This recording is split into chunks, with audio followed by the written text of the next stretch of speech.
Hey ladies and gents, welcome back to another video. Today we found out that Ben Simmons wants a trade from Philadelphia and will not report to training camp. So what do we do with this information? Well, we've already been doing things with this information, he just said it publicly. We should look at some trades that could potentially go down. However, that's what we should do as a community. In this video, I'm more so talking about potentially what the Sixers could get in return, what they should look for to get in return, and what they will actually get in return. And maybe what teams could want Ben Simmons and why they would want Ben Simmons. So let's start with that last point. Why should teams want Ben Simmons? Well, he is a top 5 defender in the league. He's a very good playmaker. And those two things are very, very, very important. However, there is one huge flaw in his game, and you guys already know that. It's shooting. It's no mystery at this point. He's a little more passive than you would probably like your all-star point guard to be. And also, sorry. I don't edit these, so that's staying in. My apologies, ladies and gents. However, that one hole is like the size of that one hole in Russia that's really big. I forget the name of it. It's a really big hole in his game. And that is something that becomes very evident in in a playoff environment. When in the Hawks series he passed up a wide open dunk to pass to Joel, I think it was, and they lost, mainly because of Ben Simmons. Joel Embiid was pretty good in the playoffs. However, he did average a lot of turnovers in that Hawks series. But regardless, he was pretty good in that series, but Ben Simmons was dog shit. Now, what you can do with this information is say, sure, Ben Simmons has his limitations. However, he is an all-star caliber player, at least in the regular season. In the playoffs, he does take a little bit of a step back, and you gotta accept that he will probably never be a shooter. At this point, he's probably not going to be a shooter, ever. He hasn't made any improvements on that throughout his career. So, he's not going to shoot at all.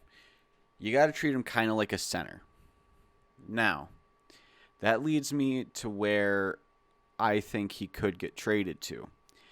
Now, I'm not going to say that I'm the first to come up with this, because I'm not. However, if he were to get traded to the Sacramento Kings, I would really like that for them. And I would also like specifically if he could play the 5 there. Now, you might be thinking, why would he play the 5? Well, he's 6'10". He's big enough to guard a lot of the centers in the league. He's good enough to guard a lot of the centers in the league. And also, that enables you to do a switch-all defense, which is a really good tool to use in the playoffs, in the regular season, whenever. It's a really good defensive scheme most of the time, especially if you have the right personnel. And the Kings have pretty good defensive personnel in certain lineups. De'Aaron Fox is a good defender. Tyrese Halliburton is a good defender. Ben Simmons is a good defender. Harrison Barnes is an okay defender. And, throw in just another switchable forward. And you have a good switch-all defense right there.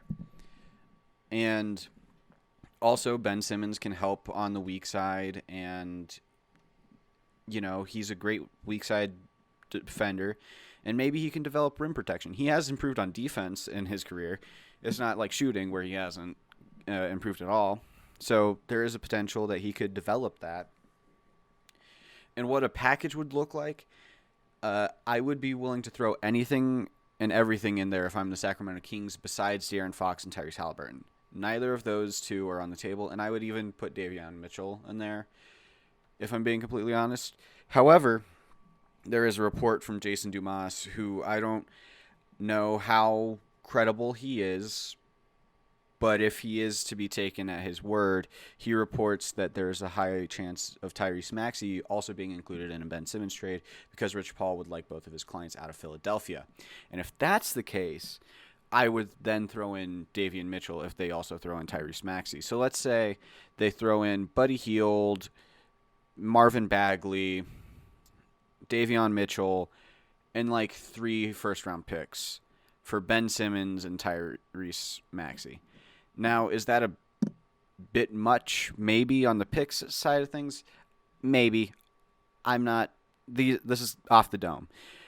And I'm not entirely sure if either side would be happy with that.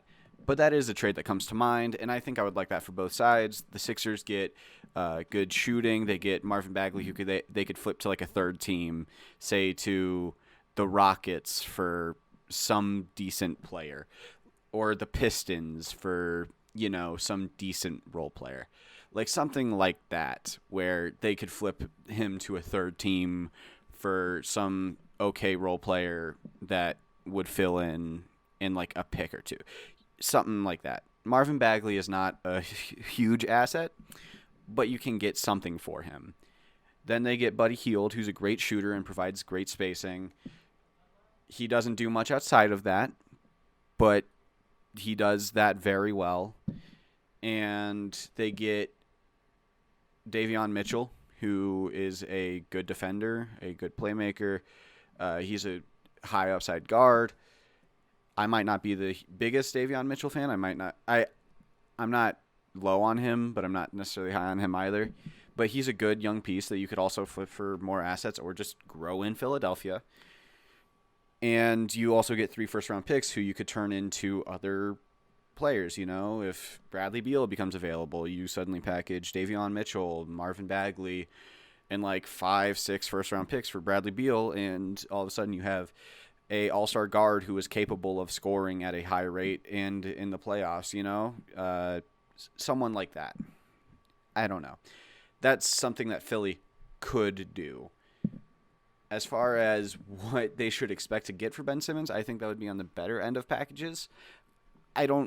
His trade value is at an all-time low. People know he wants out of Philadelphia. They'll be selling or trying to buy low on him. And Philadelphia and Daryl Morey are still trying to sell high on him, and I'm just not sure that's going to happen. Anyways, if you like this video, like, subscribe, whatever. YouTubery stuff. Yep. Thanks for watching. See ya.